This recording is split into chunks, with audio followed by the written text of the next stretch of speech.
नमस्कार. आजच्या आरोग्य वृत्तामध्ये मी डॉक्टर श्वेता दवणे तुमच्या सर्वांचं स्वागत करते.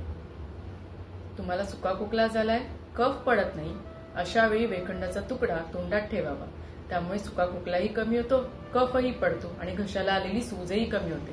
परंतु वेखंडाचा तुकडा जास्त वेळ तोंडात धरल्यावर उलटी होण्याची शक्यता असते. त्यामुळे हा उपाय वैद्यकीय देखरेखीखालीच करावा. ज्यांना मूळव्याध झालंय, मूळव्याध दुखतोय, परसाच्या जागेकडे खूप दुखतंय, अशा वेळी ओवा आणि वेखंड समप्रमाणात घेऊन त्याची धुरी परसाच्या जागेकडे घ्यावी. त्यामुळे मूळव्याधीचं दुखणं नक्की कमी होईल. धन्यवाद.